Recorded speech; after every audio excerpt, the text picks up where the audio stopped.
বুখারী থেকে বলছি, কিতাবুস সালাতের হাদিস। বিশ্বনবী নামাজের ইমামতি করলেন, সাহাবায়ে কেরাম মুসল্লি। আল্লাহর হাবিব রুকুতে যায় বললেন সুবহান রাব্বিয়াল আযীম। এটা কার প্রশংসা? রুকু থেকে দাঁড়াবার সময় বললেন সামিআল্লাহু লিমান হামিদা। এটা কার প্রশংসা? সোজা হয়ে দাঁড়িয়ে বললেন রব্বানা লাকাল। এটাও কার প্রশংসা? পেছন থেকে একজন সাহাবা নিজেকে থামাতে পারলেন না, তিনি আরেকটু বাড়িয়ে বললেন। তিনি বললেন হামদান কাসীরান তাইয়্যিবান মুবারাকান। বিশ্বনবী নামাজে সালাম ফিরিয়ে বললেন, নামাজের ভিতরে রুকু থেকে দাঁড়াবার পরে আল্লাহর জন্য অতিরিক্ত কথাগুলি কে বলেছ? দাঁড়াও, এগুলি তো আমি শিখাই নাই, কোথায় পেয়েছ? সাহাবা খানিকটা ভয় পেয়ে গেলেন। ভয়ে পেয়ে দাঁড়িয়ে বললেন, ইয়া রাসূলুল্লাহ, আমি ইচ্ছা করে বলি নাই, আমি আমার জীবনের চাইতে আমার আল্লাহকে আমি সবচেয়ে বেশি ভালোবাসি। কাকে ভালোবাসেন?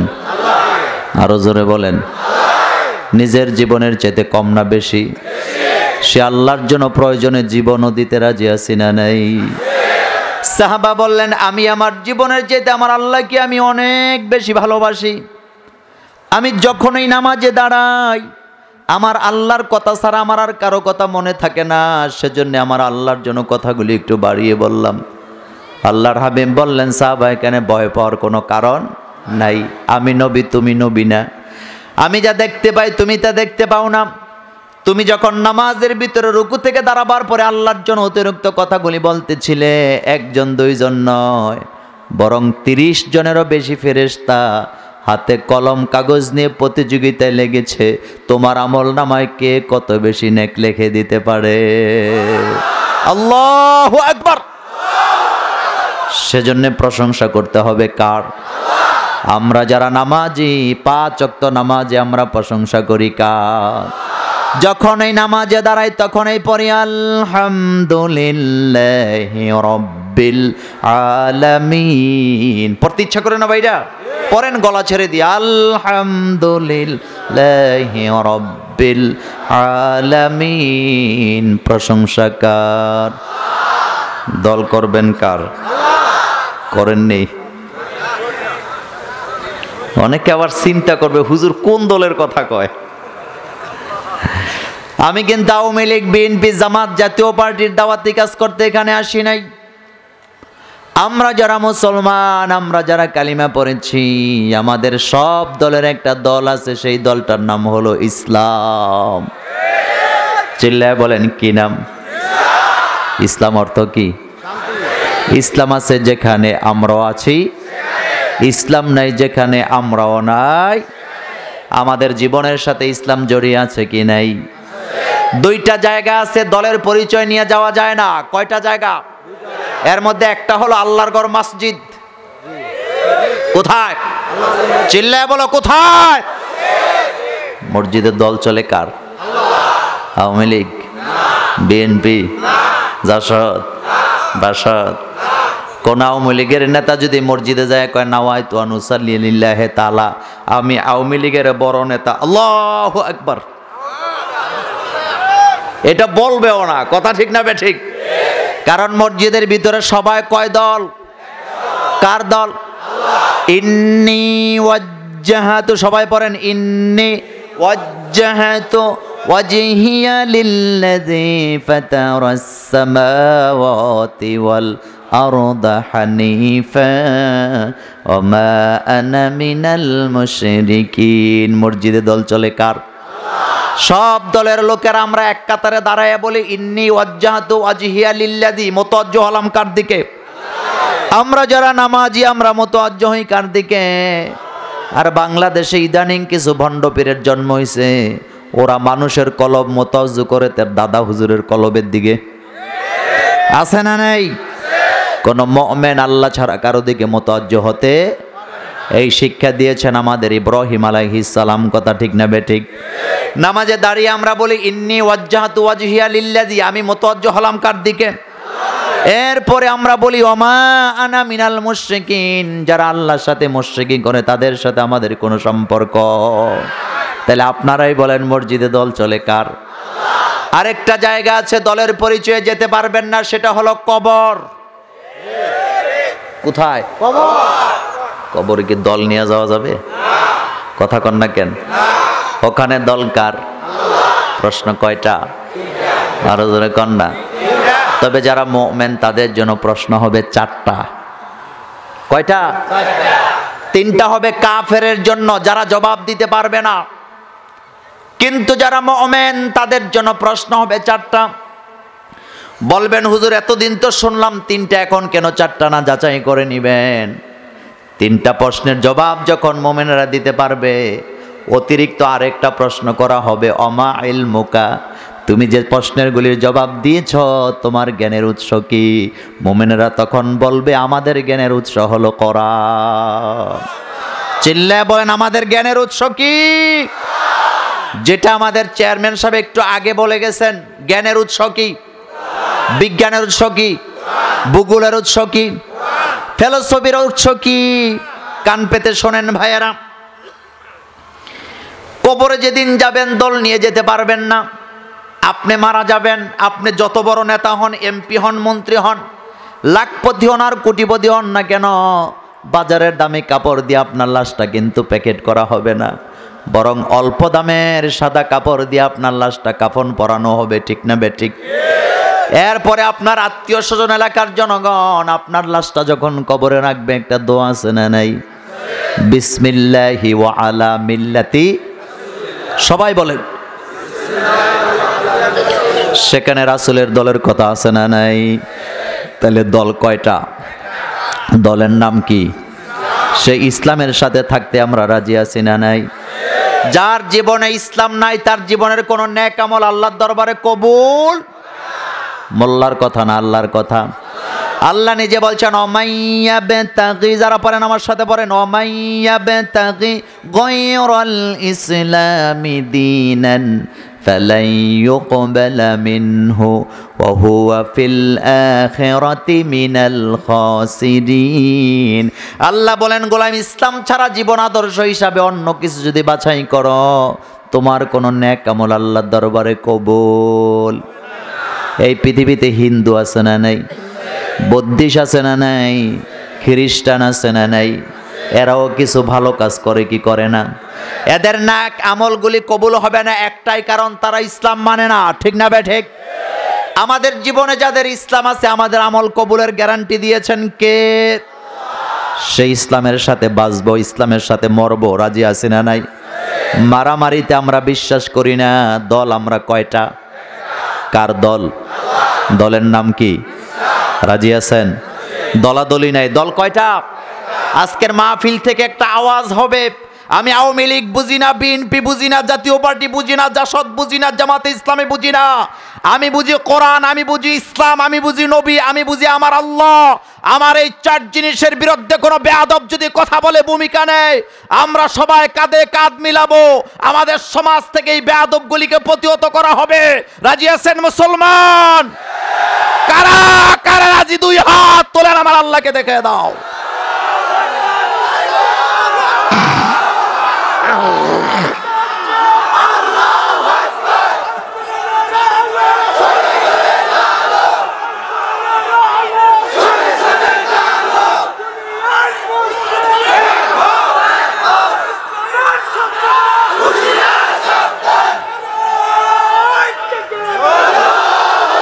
হাত নামান, হাত নামান।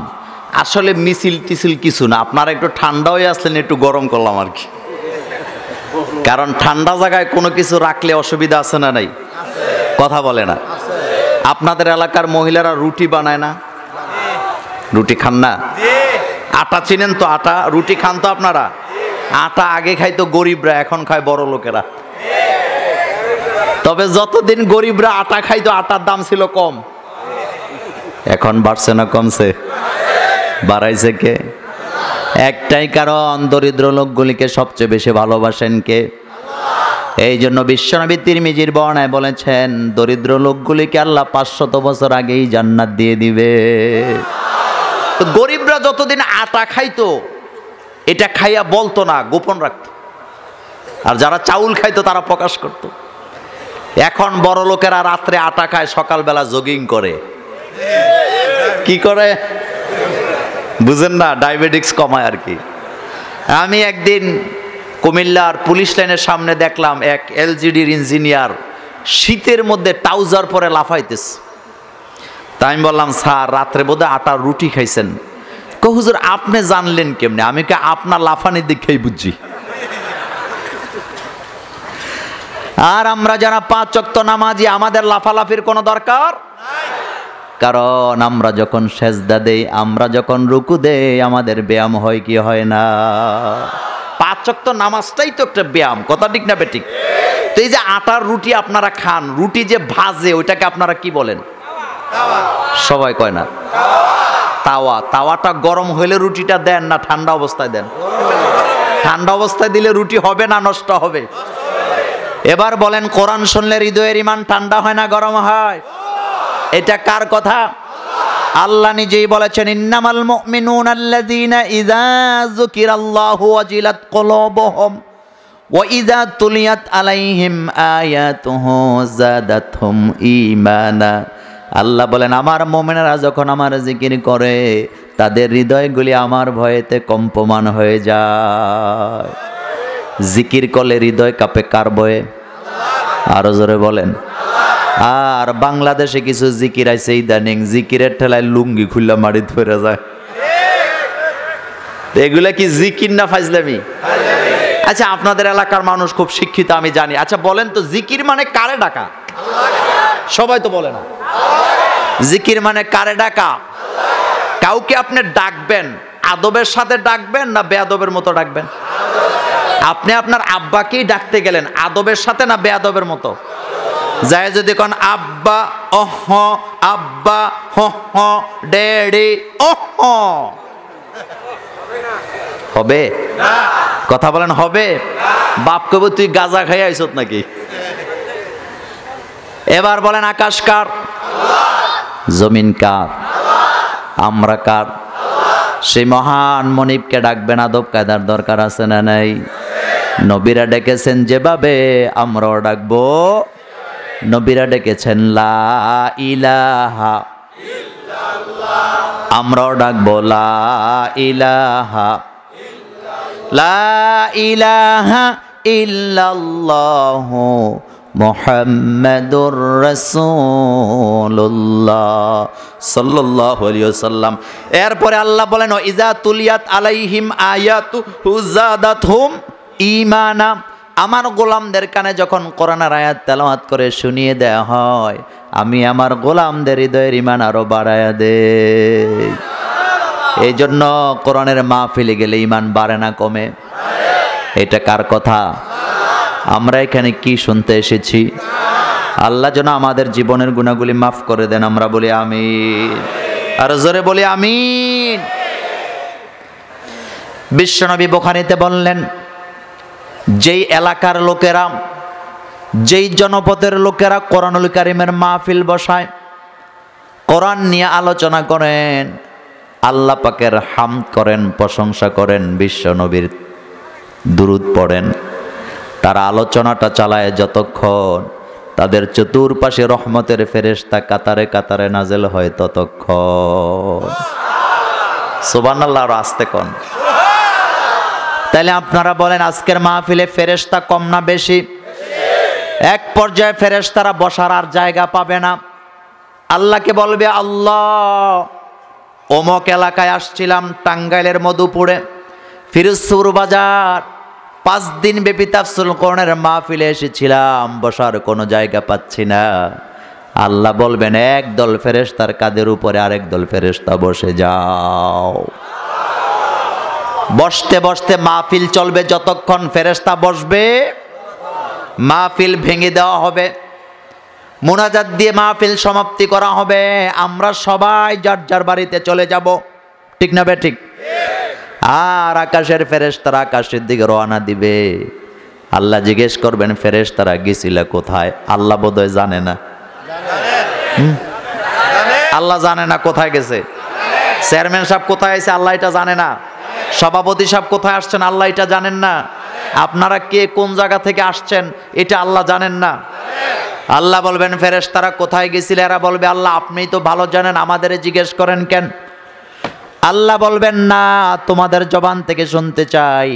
ফেরেশতারা বলবে আল্লাহ অমুক এলাকায় আপনার বান্দারা কোরআনের মাহফিল বসিয়েছে, সেখানে গেছিলাম। আল্লাহ বলবেন আমার গোলামের আজকে কি নিয়ে আলোচনা করেছে? ফেরেশতারা বলবে আল্লাহ তারা আপনার কোরআন নিয়ে, বিশ্বনবীর হাদিস নিয়ে আলোচনা করেছে, হামদ করেছে, প্রশংসা করেছে, জিকির করেছে, বিশ্বনবীর উপরে দুরুদ সালাম পাঠ করেছে। আল্লাহ বলবেন ফেরেশতারা আমার গোলামের আজকের মাহফিলে এসে কি আমার কাছে কিছু চাইলো নাকি? কিছু তো চাই, কিছু চাই কিনা? কার কাছে চাই? জিলাপি চাই, বিরিয়ানির পোটলা চাই না? আল্লাহ বলবেন আমার গোলামেরা কি কিছু চাইলো নাকি? ফেরেশতারা বলবে আল্লাহ তারা তো অনেক কিছুই আপনার কাছে চায়, তার ভিতরে তিনটা জিনিস তারা বেশি চায়। কয়টা? মনে থাকবে? কয়টা? আল্লাহ বলবেন কি চায়? ফেরেশতারা বলবে আল্লাহ এক নম্বরে হেদায়েত চায়। হেদায়েতের জন্যই তুই কোরআনের মাহফিল, কথা ঠিক কিনা? আল্লাহ বলবেন ফেরেশতারা আমার গোলাম আমার কাছে হেদায়েত চায়, তোরা সাক্ষী থাক আজকের মাহফিলে আমার যত বান্দাবান্দি এসেছে আমি আমার সব বান্দাবান্দিকে হেদায়েত দান করে দিলাম। মধুপুরের এলাকার মানুষ একটা প্রশ্নের জবাব দেন, হেদায়েতের দাম বেশি না জান্নাতের দাম বেশি? আওয়াজ তো হইল না। হেদায়েতের দাম বেশি না জান্নাতের দাম বেশি? হেদায়েত কপালে থাকলে না জান্নাত পাইতেন? হেদায়েত যদি কপালে না থাকে, আপনি যদি বিশ্বনবীর চাচাও হন আপনি কিন্তু জান্নাত পাবেন না। আর হাফসি গোলাম হযরতে বেলালের কপালে হেদায়েত দিয়েছেন কে? দুনিয়াতে থাকতেই জান্নাতের ঘোষণা আছে না না? এই জন্য আল্লাহ আগেই বলেছেন ইন্নাকা লা তাহদি মান আহবাবতা ওয়ালাকিন্নাল্লাহ ইয়াহদি মান ইয়াশা। আপনি চাইলেই কাউকে ভালোবাসা হেদায়েত দিতে পারবেন না। হেদায়েতের চাবিটা কার কাছে? আল্লাহ যেন আমাদের সকলকে হেদায়েত দান করেন, আমরা বলি আমিন। এবার আল্লাহ জিজ্ঞেস করবেন ফেরেশতারা আমার গোলাম আর কি চায়? ফেরেশতারা বলবে আল্লাহ তারা জাহান্নামের আগুন থেকে মুক্তি চায়। চাই কি না? কার কাছে চাই? কোন দাদা বাবুর কাছে নয়, কোন ব্যক্তির কাছে নয়, চেয়ারম্যান মেম্বার এমপি সাহেবের কাছে নয়, কোন ভণ্ড পীরের কাছে আমরা জাহান্নাম থেকে মুক্তি চাই না। আমরা আমাদের আল্লাহর কাছে জাহান্নাম থেকে মুক্তি চাই। কারণ জাহান্নাম থেকে মুক্তি দেওয়ার ক্ষমতা কার? আল্লাহ বলবেন ফেরেশতারা আমার গোলাম কি জাহান্নাম চোখে দেখেছে? আপনারা কি দেখেছেন? ফেরেশতারা বলবে না আল্লাহ তারা তো জাহান্নাম দেখে নাই, আলেম ওলামার জবান থেকে শুনেছে, কোরআন থেকে শুনেই তো কান্না শুরু করে দিয়েছে। আল্লাহ বলবেন ফেরেশতারা তোরা সাক্ষী থাক, আমার যেই বান্দা আমাকে দেখে নাই, আমার জাহান্নাম দেখে নাই, অথচ আমার কাছে জাহান্নামের আগুন থেকে মুক্তি চায়, তোরা সাক্ষী থাক আজকের মাহফিলে যত বান্দাবান্দি এসেছে আমি আমার সব বান্দাবান্দিগুলিকে জাহান্নামের আগুন থেকে মুক্ত করে দিলাম। আল্লাহ আল্লাহ আল্লাহ। 20 কিলোমিটার দূর থেকে গাড়ি ভাড়া দিয়ে আজকের মাহফিলে আসছে এমন আল্লাহর বান্দা আছে না নাই? বাড়ির কাছে মাহফিল, কোনো দোকানে বসে বসে বিড়ি সিগারেট কেমন ডাকাইতো আছে না না? তুই কপাল পোড়া, তোর বাড়ির কাছে জান্নাতের বাগান বসেছে, তুই প্রবেশ করতে পারিস নাই, তোর চাইতে কপাল পোড়া আল্লাহর জমিনে আর কেউ নাই। এবার আল্লাহ বলবেন ফেরেশতারা আমার গোলাম আর কি চায়? ফেরেশতারা বলবে আল্লাহ তারা তো আপনার কাছে জান্নাতও চায়। চাই কি না? আল্লাহ বলবেন জান্নাত কি দেখেছে? কয় না তাও তো দেখে নাই। আল্লাহ বলবেন তোরা সাক্ষী থাক, আমার যেই বান্দা জান্নাত দেখে না অথচ তারা আমার কাছে জান্নাত চায়, আজকের মাহফিলে যত বান্দা বান্দি এসেছে আমি আমার সব গোলামকে জান্নাত দান করে দিলাম। খুশি না বেজার? খুশি না বেজার? হাদিস কিন্তু এখনো শেষ হয়নি, আর একটু বাকি আছে। ফেরেশতারা বলবে আল্লাহ যারা হেদায়েত চাইলো হেদায়েত দিলেন, যারা জাহান্নাম থেকে মুক্তি চাইলো মুক্ত করে দিলেন, যারা জান্নাত চাইলো আপনি তাদেরকে জান্নাত দিলেন। কিন্তু আজকের মাহফিলে আরো একদল লোক আসছে যারা হেদায়েতও চায় না, জাহান্নাম থেকে মুক্তিও চায় নাই। জান্নাতও চায় না, তারা স্বতন্ত্র কারণে এসছে, ভিন্ন কারণে এসেছে। এমন লোক আজকের মাহফিলে আছে না নাই? যেমন গোয়েন্দা বিভাগের পুলিশ আসছে জানার জন্য হুজুররা কি কয়, এটা তাদের চাকরি, এটা খারাপ কিছু না, এটা তাদের দায়িত্ব। কথা ঠিক না বেঠিক? মাইকম্যান আসছে তার মাইক পাহারা দেওয়ার জন্য, নাকি ওয়াজ শুনতে আইছে? আপনি তার মাইক না আনলে হেতে আইতো এনে, কথা কয় না কেন? তাহলে ভিন্ন কারণে লোক আসছে, এমন আছে না নাই? আহারে, এই কথাটা আমার নয়, বিশ্ববিখ্যাত মুফাসসিরে কোরআনের মুখে শুনেছিলাম। তিনি বলেছিলেন এক হুজুরের অভ্যাস ছিল চোখ বন্ধ করে ওয়াজ করত। যতক্ষণ ওয়াজ করতেন চোখ বন্ধ। তো হুজুর চোখ বন্ধ করে ওয়াজ করতেছে, পাবলিক একজন একজন করে যাইতেছে, যাইতে যাইতে যাইতে যাইতে সব চলে গেছে। এক পর্যায়ে সভাপতি কয়, আমি আর থেকে লাভ কি, আমিও গেলাম। তাম্মাত বিল খায়রান, সব চলে গেছে। বাকি কয়জন আন্দাজ করতে পারেন না? বাকি কয়জন? হুজুর গভীর রজনীতে চোখ খুলছে, খুলে দেখে একজনও নাই। খুব খেপছে, এলাকার সব বেয়াদব, আমাকে মঞ্চে বসায় সব বাকছে, সভাপতিও বেয়াদব। বাম দিকে তাকায় দেয় একজন গুছায় বয়ে রয়েছে, কয় বাবা এদিকে আয়, এই এলাকার একটাও ভালো মানুষ না, তুই সবচেয়ে ভালো মানুষ, আয় তোরে দোয়া করে দেই। কাছে আনছে, মাথায় হাত বলে দোয়া করতেছে। মাইকম্যান কয়, হুজুর আন্দাজে দোয়া করেন না, আমি কিন্তু ওয়াজ শুনতে আসি নাই, আমি হইলাম মাইকম্যান, আপনি মাইকও ছাড়েন না, আমিও যাইতে পারি না, নতুবা আমি সবার আগেই ভাগ্যে যাইতাম। তাহলে বোঝা গেল স্বতন্ত্র কারণেও আজকের মাহফিলে লোক আছে না নাই? ফেরেশতারা বলবে আল্লাহ স্বতন্ত্র কারণে কিছু লোক আসছে। আল্লাহ বলবেন, ফেরেশতারা আমার কাছে রহমত বরকতের কোনো অভাব নাই। কোরআনের মাহফিল থেকে একজন লোক শূন্য হাতে যেতে পারবে না। যারা চাইলো আর যারা চাইলো না, কোরআনের বরকতে সবাইকে রহমত ভাগ করে দিয়ে দাও। আল্লাহ আল্লাহ আল্লাহ। আরো একটি চমৎকার হাদিস শোনাই মাহফিলের ব্যাপারে। বাইহাকির বর্ণনা, ইবনে আব্বাস রাদিয়াল্লাহু তাআলা আনহু হাদিসটি বর্ণনা করেছেন। আল্লাহর হাবিব বললেন, যেই মাঠে বসে তোমরা কোরআনের আলোচনা করো, যেই ময়দানে বসে তোমরা কোরআন নিয়ে আলোচনা করো, আলোচনার পরে তোমরা সবাই যার যার বাড়িতে চলে যাবা। কিন্তু মজার ব্যাপার হলো, যেই মাঠে বসে, কিসের মধ্যে বসে আছেন? যেই মাঠে বসে কোরআনুল কারীমের আলোচনাগুলি তোমরা করেছ, ওই মাঠের প্রত্যেকটা বালির কণা, দুলির কণা, তোমরা যারা মাহফিলে এসেছ, তোমাদের জন্য সারা রাত আল্লাহর কাছে রহমত বরকতের দোয়া করবে। তাহলে এই মাহফিলের চেয়ে বড় নিয়ামত মধুপুরের এলাকার জন্য আর কি আছে? কথা বলেন, আর কি আছে? এই মাহফিল প্রত্যেক বছর এইভাবে করে আনন্দপূর্ণ পরিবেশে হোক। আপনারা কি চান? কারা কারা চান? দুই হাত উত্তোলন করেন, সবাই তোলেন, দুই হাত উপরে, দুই হাত উপরে, বলেন আল্লাহ এই মাহফিল কিয়ামত পর্যন্ত কবুল করেন। যত রকমের সাপোর্ট লাগে আমরা দিতে রাজি আছি। রাজি আছেন? চিল্লায় বলেন রাজি আছেন? যদি রাজি থাকেন এই হাত ডাইরেক্ট পকেটে ঢুকবে। কোথায়? পকেটে। বারার টাকা রেখে বাকি টাকাগুলি 2-3 মিনিটের মধ্যে রুমালে দিবেন কোরআনের মাহফিলের জন্য। সবাই পকেটে হাত দেন। কারো কাছে যদি টাকা না থাকে বিসমিল্লাহ বলে ফু দিবেন।